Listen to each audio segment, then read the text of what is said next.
Shughuli za kuokoa watu 4 waliokwama kwenye vifusi vya jengo lililoporomoka katika mtaa wa South C zinaendelea huku mtu mmoja akiopolewa. Jengo hilo la ghorofa 15 liliporomoka leo alfajiri, huku waziri wa mipango maalum Geoffrey Ruku akilaumu ukiukaji sheria katika ujenzi wa jengo hilo. Ode Francis amekuwa katika sehemu hiyo kutwa nzima na ametuandalia taarifa ifuatayo. Saa 10:05 alfajiri, kanda ya CCTV inaonyesha magari mawili yakiwa yameegeshwa karibu na jengo hili. Mwanamume ambaye sasa tumebaini kuwa Gideon anaonekana akitembea kwa kile sasa kinaonekana kujisaidia, ila kwa sekunde 3 anaonekana kujaribu kukimbia, ila anaanguka na jengo linaporomoka. Hapa tunaona mtu mwingine akijaribu kukimbia kutoka eneo la mkasa. Dakika 4 baadaye, mlipuko mwingine unaonekana. Dereva aliyekuwa kwenye gari hili akikimbizwa hospitalini baada ya tukio. Hii ni mida ya saa 12.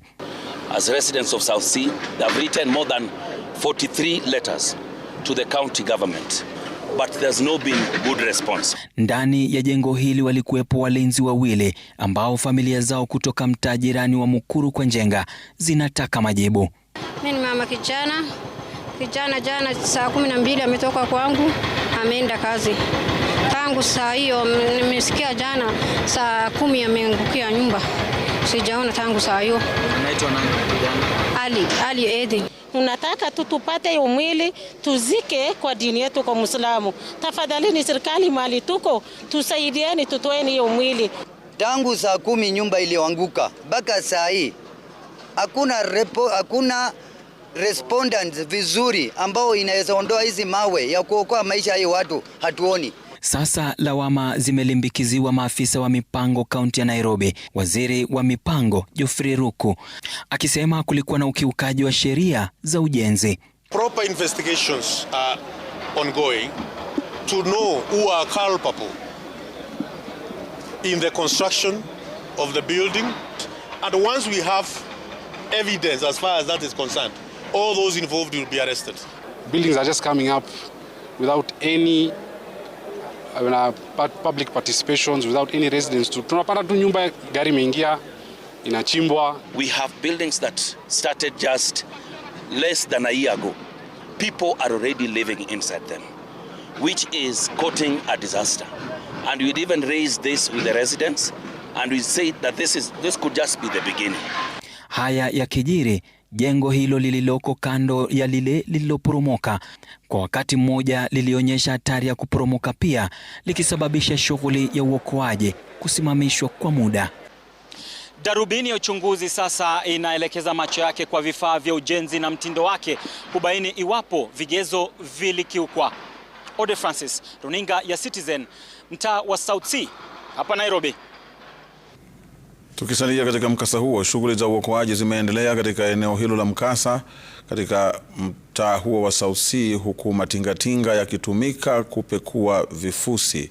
Mwanahabari wetu Melita Ole Tenges yuko katika eneo hilo na tunaungana naye kwa maelezo zaidi mubashara kutoka South C.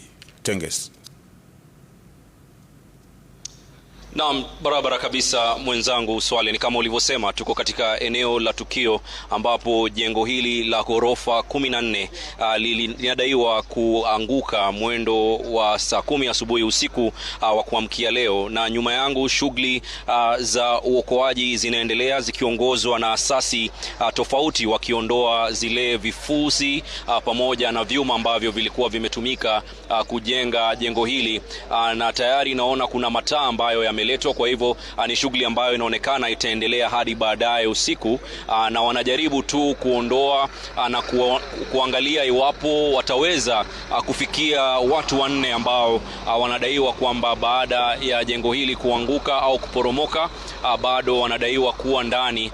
Kwa hivyo shughuli za uokoaji zikiendeshwa na asasi tofauti zinaendeshwa hapa kuhakikisha kwamba wanaondoa vifusi na vyuma na kujaribu kuona iwapo watawafikia kwa wakati. Lakini haya yakijiri, Swale, kumbuka kwamba shirika au mamlaka ambayo inasimamia ujenzi wa vyumba au majumba nchini imetoa taarifa ikidai kwamba kulikuwa na utepetevu na kwamba tayari jumba hili lilikuwa limetolewa ilani na kusemekana kwamba ujenzi upigwe marufuku, lakini inaonekana kwamba mmiliki ambaye anafahamika kama Mohamed Yusuf alikuwa amepuuzilia mbali ilani hiyo, na iwapo sasa na kupelekea sasa baada ya jengo hilo kujengwa kwa muda sasa limeporomoka.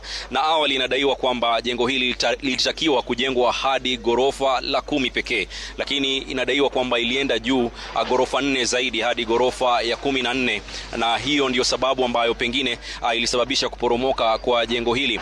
Tayari pia kupitia ripoti hiyo tumeona kwamba wasanifu wa mjengo au architects watatu wametajwa ambao walikuwa wanaendesha shughuli ya ujenzi hapa, lakini swali kama nilivyotaja, shughuli za uokoaji zinaendelea kuondoa vifusi pamoja na vyuma ambavyo vilitumika kujenga jumba hili na kuona iwapo watu 4 ambao wanadaiwa kuwa ndani watafikiwa kwa wakati. Kwako studioni Swale.